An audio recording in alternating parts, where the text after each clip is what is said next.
for a business. All right. So this is going to be the live stream that goes through the cash flow template. This is what I implore everyone to basically be looking at. If whether you're a small business, I specialize with small business, service-based businesses to helping them. So most businesses don't fail because they're bad at what they do. They fail because they run out of cash.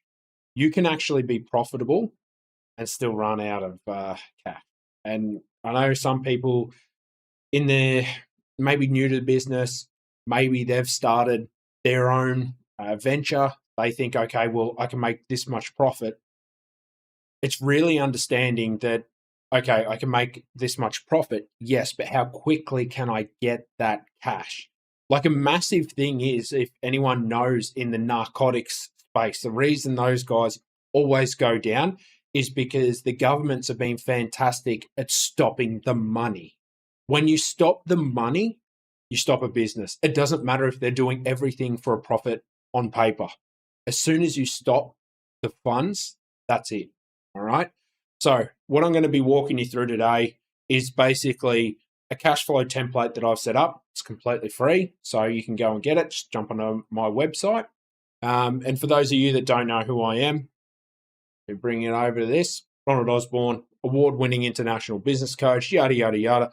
At this stage, I've helped thousands. I just broke into 4,000 people have downloaded my spreadsheets. So I've helped thousands of business owners at this point, for over 4,000, we can say, with my spreadsheets, with my formulas, with these types of things. So I'm stoked about that. And then I've actually helped people like these guys generate 51K in 2 months. All right. So these are the types of things that I can do for people. And this is what I do. So enough of that. The way we're going to be doing this today, all right, we're going to be looking at your cash. Okay. And I'm just going to ramble on about like, hey, be aware of this when it comes to cash flows, especially in 2026. My personal opinion that this is going to be a rough year. Next year will be a rough year. I personally think MBA, specializing in finance, is where I started. Starting to ramble a little bit early, but it's a live stream, so I kind of don't care. I need to kill as much time as possible, to be honest. And people love it when I ramble. I always get more views and more likes on those videos than when I'm like, all right, this is use this and do this. That's for the shorts. But my 2 cents, 2026, how cash flows will be impacted will be, I definitely think there's going to be more war in the Middle East, unfortunately. Inshallah, there won't be, because anyone that's been a soldier is not actually a fan of war. Almost 95%. And I personally think that it's going to it's getting bad. The Japanese yen, their bonds are through the roof right now. Silver's obviously being repriced to where it realistically should be. There's $4.4 billion of shorts that need to be covered in that market. So it's not actually looking too good. All right. Some banks are going to have to liquidate their positions, and that doesn't bode well for us small business owners. So when it comes to managing your cash flows, this is the most important time. In all honesty, these difficult years, the winter is coming, as they say. So I would say you've got to be quite smart with what you're doing with your funds, what you're doing with your resources now, right? And look at it as such. So what this is that I've got behind me, this is my cash flow template, all right? This is just the free version that you can use. It's, like I said, it's completely free. And the way it works is it gives you a summary of what's going on by pulling in the data and the transactions and looking at your monthly assessments. So what I'm going to help you do with this is I'm going to show you how you can actually estimate your business cash flows, and I'll explain how this sheet works. So the first thing is we've got all the data points. Now, the way this is set up, you can actually come in here and change the outflow categories and all categories, okay, to anything unique to you. So again, perhaps, let's just say you're in a unique space, medical insurance or something like this, and you need to put a particular outflow. change it. You can change this and you can actually add more to this as well. All right. And then the inflow categories, direct. So this covers literally, again, like what I said, all service-based businesses. So whether you're a small contractor, larger contractor, honestly, if you're around the $3 million mark, this isn't the right cash flow template for you. If you're around the hundreds of thousands, this is perfect for you. Save your money. Don't go buy some ridiculous software. So the way this works, very, very simple. You come into this, and this is how you'll estimate your monthly cash flow. You'll come into this and go, what month am I in? I'm in January. All right. So we're in January. We've got an inflow. Now we can do a retention release. So a retention release is obviously, if you're a contractor, you'll do the kitchen. You've remodeled the kitchen. You'll do that. And then once the job's completed, you get the release, the final release of the funds. All right. So you can put that here as well. So you can actually drop that here. Now you can set percentages as well on how much you get and when it's actually going to be released. So you can forecast that cash flow, right? Well, if I'm in January and I'm going to get paid, let's just say it's $10,000 in total for this remodel. That's a small remodel, but let's just say it's $10,000. Okay, I'll have this done in January, but I'll get the final retention release in February. Okay, you can actually set all of that up. Okay, so you can set all of this up here to say what it is. Hey, this was the final retention release for job 38 Southwest Northeast Street, or whatever. Set it up that way. Okay, and then obviously you get to calculate outflows as well. Okay, so you can do anything, and the category is you can set it up as you want. And again, inflows are mixed with outflows, but that's not problematic at all. And again, other income. So you can put it towards the client. Joe, 401 East Los Alamos, as an example. You can set it up as that. And then you can be like, I don't know, payment for deck, as an example. And then you can just simply come over here, set that up as that right there. Boom. Okay. Now, again, like with the retentions, seeing how we'll set up, I'm just going to literally copy this. We'll do one here. So you can change this. So now, customers receipt, material, subcontracting, staff payroll, this is all for the outward stuff. What you can do, okay, so when you go retention release, you can set it up for, okay, retention release, 0 or what percentage it will be immediate inflow. Okay, so as an example, let's change this to 80. Okay, so you can see immediate inflow, we get $1,000 and the retention amount is 4,000. Okay, so that's how that works. So if you want to set that up, you can. Retention release month, we can set it to February. Now, this should, we go February. See this right here? See how retention release, this column right here. So this is good. Now, more so for contractors, not for your smaller businesses, but anyone that's a contractor will be normally working with this structure. That's why it's super easy to use. All right, you can just set it up. Whatever, obviously it's not the same as this, but the retention, okay, we're only getting $1,000 right now, and the other lot will be released in February. All right, and you can see that calculated right here. Boom, retention release. All right, month of February. This line is the month of February. So it's a nice little thing just to help you understand, hey, what's coming in and what month, and if it's for retention releases. Now, outflows. So again, let's just keep it in January, month of January. All right, so outflows, obviously, staff payroll. That's going to be enormous. Paying the team. Paying the team. Let's just say it's 15,000. Okay. So we can see we've got the column for immediate inflow, retention amount, and the outflow amount. So again, when we come over to the monthly calculator, you can actually see what's going on over here, right? Now you're seeing tax reserves as well being pulled in because this sheet automatically pulls in the tax. So, and you can calculate the tax to whatever you want it to be. If you want your tax reserve to be 5%, if you want it to be 15%, whatever you may be, set it up as whatever you, again, that's what you do in the spreadsheet when you're forecasting the cash flow. So set it up as you want.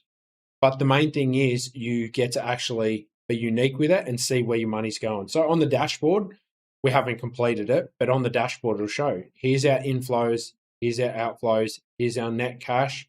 All right, here's our lowest amount of cumulative cash. Okay, month of lowest cash is January. Okay, so retentions withheld and released. All right, so this is looking in the year. Okay, because I don't want you to sort of forecast a cash flow for 2 years. That's a bit preposterous. 12 months maximum.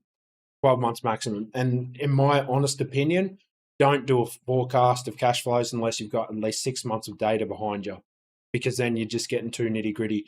And especially don't do this if you're a service-based business that operates through the seasons, like you're affected by seasonality. So again, as an example, I myself am in a landscaping company. We, through summer, spring, we're on fire, but we do the larger landscaping projects through the winter. So as an example, when it comes to the summer months and all of these types of things, we're super busy through summer, but there'll be smaller jobs. So you can be talking a couple of $1,000s here, a couple of $1,000s there, maybe $25,000 jobs. But we get the big jobs through winter because it's when more so we start working with the larger maybe apartment buildings that want to redo the park area, things like this. So you're talking the $50,000 type jobs. So that's how it normally works for me and my organization. So doing a cash flow of OMG stuff, estimating if I just had the summers data, would be wildly inaccurate compared to a 12-month period. So just think about that. Like, that's the honest truth. When you're trying to work out what a cash flow is, sit there and honestly think, okay, should I be assessing this for a 12-month period using the data that I've got in my head and in your finances, in your actual bank, and going from there. Now, another thing that I would suggest people do is a nice tip with estimating the cash flow of a business is you need to make sure that if you are going to think about estimating the future cash flows of your business, you need to make sure that you're estimating in the unpaid stuff. Now, you might be sitting there going, okay, Ronald, I've got 12 months of data. Oh, but the main contractor didn't pay me, So I'm just waiting on $20,000, $10,000, whatever it may be. And I'm just waiting on this person to pay me here. Whatever's happening right now will happen in the 12-month period. So don't factor, because I've actually seen this all the time, guys. Like, I've been a business coach for over a decade. What I will see consistently is a lot of people will go, oh, well, last year, I did really well, but I actually had $40,000 withheld from me in retentions that were actually due. They were never paid. And this always happens. So these individuals are sitting there going, okay, well, I'll just factor in. I would have got paid that, so I'll take that into my calculations. Don't, because there's a reason you're not getting paid on time. It's most likely you. And this is something, when I had multi-million-dollar organization where we've got every month, you've got hundreds of thousands of dollars going out in payroll, you can't afford to be poor at managing your cash flow. You have to know that you've got money in the bank so you can pay everyone. Now, what I started to understand was that I had to go to war with the guys in the office that were meant to be paying me on time, because a lot of large organizations use small businesses as their bank. And you might be sitting there going, what do you mean? Well, unless you've been a contractor, contracting like as a subcontractor, I won't really understand that, but what they do is they put off the payments for as long as humanly possible, because that's not their problem then, and they get to keep those resources. And depending upon how they structure their finances, that's probably what their internal team's telling them to do, because the longer they can hold the cash, the better it looks for their business. Maybe someone's lending against their options that they have out there, how much equity they have in the actual bank. Maybe they're looking at, they themselves are looking at taking on a bigger project. So the more cash that they have, now, yes, it's a liability that they have to outpay that payment, but maybe it's left off the books. These are the types of things that you don't know, but you should be aware of. So always be very strong and stern when it comes to negotiating for your payment. So don't factor in that unless you sit there and go, I'm going to fundamentally change the way I go after my payments. If you do that, okay, maybe add in 20, but not the full 40. So when you are estimating those future cash flows, you should factor that in. Super important. And again, you just come back down. So once like February's around, you can go inflows. All right. You can be other income again. We can be like all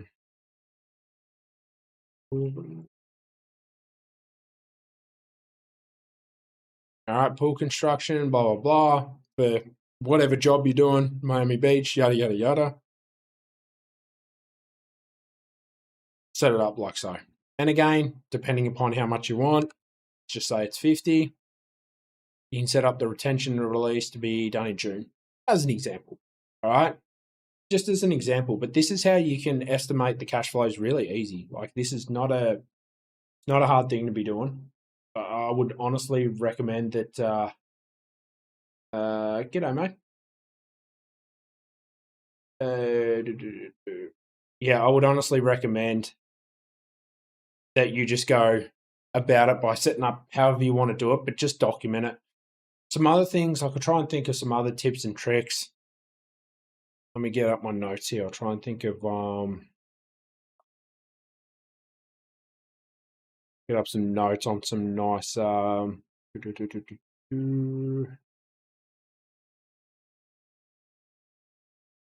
probably, yeah, that's actually a good one. We're getting GST tax from Aussie businesses, VAT, sales tax, these types of things for my businesses in the States. Yeah. Look, biggest thing I would say is you've got to be, for cash flow mistakes, you've got to be super aggressive on it. Don't be, and I'm guilty of this because I did this again for years, guys, in Twex. So when, as an example, when it will come time to get like a large payment, maybe we're talking about $150,000, something like this, every single time, this would always be like delayed. You know, you'd be like, hey, you owe me 200 grand here. You owe me 100 grand here. You owe me 80 grand here. We used to connect 30,000 homes up to the internet. So we did quite big. I had 30 employees. And you'd go in and you'd be like, hey, guys, just letting you know, I actually will need those payments. And it'll come up to maybe $250,000, $500,000. I need those payments coming up because we're planning on doing this, this, and this. You know, make it happen. Yeah, no worries, Ronnie. We'll make it happen, mate. You go home, get back into the office. You're looking in the office. Oh, payments come through. You're sitting there, and my bookkeeper's like, yeah, we've just gotten a payment. Beautiful. No worries. You're sitting there and you're like, huh, okay. So we were looking at getting $250,000 and they've maybe paid us like, I don't know, let's say like 75 grand, something like this. So they would string you along like that. And at the start, I used to be like, oh, at least they've given me money. By the end of it, I used to go in there and just say, don't you fucking dare give me, like, this is the honest truth. I would go in there. There's a few times I've called and blasted them on the phone. Don't you give me fucking dog shit money. Don't you give me 75 grand to tie me over. Give me my fucking money or I'm not working with you again. Sometimes you have to pull those cards out. And now, was I in a bit more of a position of power than I was with them a couple of years ago? Yeah, that's technically true, because if I pulled my boys off, they were losing millions of dollars. their contracts could be like, we're talking about people with direct contracts to the Australian government. So their contracts would be in jeopardy. So this was enormous to them as well. But I wish I had done it sooner. And that's like the biggest tip I'd give to everyone is be quite ruthless when it comes to chasing up your funds. And look, Australia and America are a bit different on what you can do with debt collectors. I know some people might say that that's the wrong thing to do, but I don't. I actually think like it's not kind of people if they commit to something and they say, I'll pay you to do this. That's a deal. You've got a deal. You're not, you didn't twist their arm into it. And if you did, then that's on you. But most contractors don't do this. Most people don't do this. I work with a lot of people, like I've got a roofing business. So, you know, sometimes people will try and stiff you with the cash for the repairs and those types of things. And in that regards, that's wrong. Put a debt collector onto it. Okay, you'll need to pay them a percentage of the amount they recover. But the good thing for you is it's the fastest way. There's a lot of people out there that I work with. I'll jump on and I'll go, okay, why has this guy not paid you in 90 days? Why is this invoice 90 days in the red? What's happening here? And you need to sit there and realistically go, is this a relationship you can burn, or is this a one-off client, whatever it may be? And the funny thing is, a lot of people get scared, like if they be firm with someone about getting their cash, they sit there, they're never going to work with me, they'll never give me a referral. That's not actually the case. 9 times out of 10, for me, that has not been the case. There's been one group that I will never work with, but apart from that, everyone else has been pretty good. Okay, so everyone else is normally pretty consistent and pretty firm. Okay, they don't try to stiff you. I would say just be careful who you work with at the start. If you've ever heard rumblings like these guys don't pay or these people don't pay, like in that house there, they don't pay their contractors on time, because that's actually happened too. We've had, like, I've been a part of a couple of construction companies, like helping them with coaching, and they've said like, hey, the neighbor came out because neighbors are feuding. They came out and said, why are you working for this? She's not going to pay you. She'll cause you problems. She'll try and take you to court over this. And lo and behold, that's exactly what happened. So sometimes if you do hear these rumblings, it's not always worth it to take that client. That's just a big thing. You know, another thing that I would try to say with cash flows is always this, it's weird. You never hear this sort of stuff anymore. I was always against debt. Like I hated debt. I had 14 vehicles. 3 of them were financed. I had 2 trucks, excavators, or 3 vehicles financed. That was it. Because I hate debt. I always like knowing, okay, well, if anything happened, I could sell these vehicles, or no one's going to come like, boom, boom, boom, boom, Mr. Osborne, you're saddled with this debt forever. So a lot of things that I'm, again, noticing now, a lot of businesses don't have a lot of cash in the bank. That's concerning to me. They're sitting here trying to plan and estimate out for a couple of months. That's not good. Try to think for like it used to be with savings. Everyone used to say, save for 1 year. Like for me in my household, it was always mum and dad realized like try and have at least 8 months to a year of savings behind you. Then that way, if something happens, you're all right. I recommend that with businesses as well, because like I said, I do honestly think hard times are a coming. And if you're not prepared for that, you know, maybe you do have a truck breakdown. Maybe let's just plan for worst case scenario. Let's say something does happen in the economy and you haven't predicted what's going to happen, and banks start lifting their interest rates. So it's harder for you to get financing for that new piece of equipment. What's going to happen? It's going to hurt you. You need to plan for these things. I think in 2026, more than ever before. Because when it does come down, I know some people might say, hey, man, you're being dramatic, you're being a drag. It's just the truth. Whenever there's good times, there's bad times. You can't argue with that. There's always balance. This system needs balance.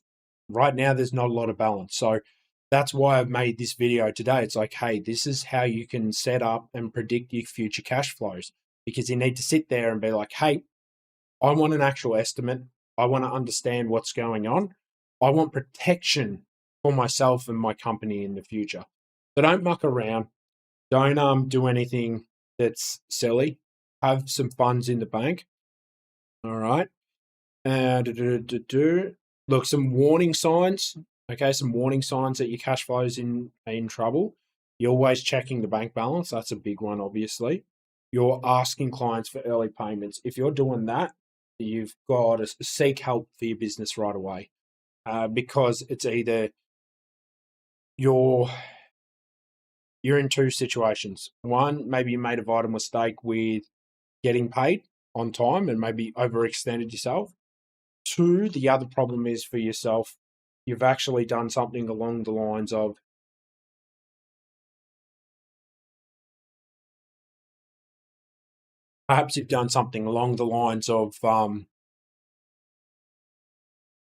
being complacent. And that's where I see a lot of people fall down nowadays, is they're being too complacent.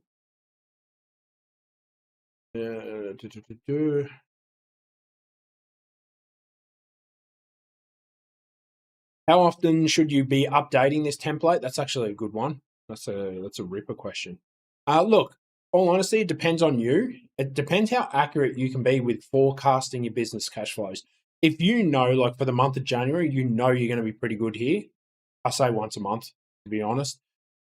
But if you're someone like a plumber, electrician, and you don't really do like remodels or commercial work where it's a little bit more stable, if you're doing jobs that best way is, if you don't know where you'll be in exactly 2 weeks' time, you need to do it probably every week, because you don't actually know what's around the corner. So that's what I would suggest.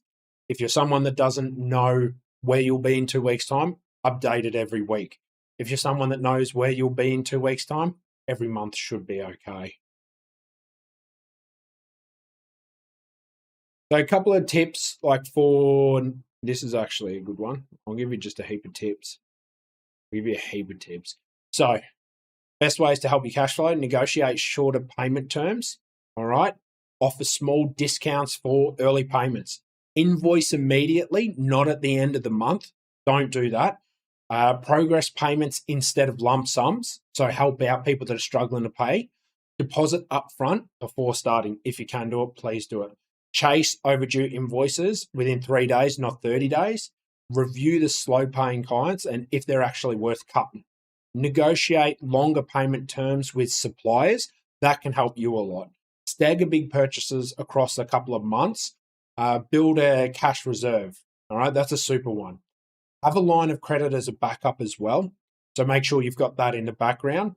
Cut or pause non-essential expenditure if you start to notice that you're being hit, and reduce your scope creep, and reduce where you and your team are actually putting their time and effort into projects that maybe aren't relevant, because that's where you could actually be wasting a lot of money. All right. So look, and a lot of business owners avoid this topic because like this video will get stuff all views, to be honest, because it sucks. It's boring. It's not fun, but it's an integral part. The 10% that do these types of things, you'll survive and you'll do well. I'm still yet today to meet someone that's like just done the basic things right, planning and preventing and being aware that there's possible dangers and things coming into their business that could hurt them that are unforeseen. They survive. That's why I've been around a long time. Where everyone else, they're just like, Charlotte will be right. God will be kind to me. These are the types of things that you got to be aware of. Do these small things right, and I assure you, you'll be fine. That's pretty much me done ranting for today. So I am basically done. If there's no other questions, yeah, I'm done. All right, guys. Well, like I said, award-winning business coach. If you want to achieve your version of success, book a free call with me. I guarantee you that you're going to walk away with a solution to any problem, regardless of if we work together or not. All right. Ask me questions down here, free. And if you do want to book a call, it's $150 an hour. But hey, that's just the benefit of not needing to do this anymore. So yeah, book a chat if you need to. And if you want to learn more about me, go and watch some video testimonials and get the free checklist. So you get all of these things for free. All right, you can get all this.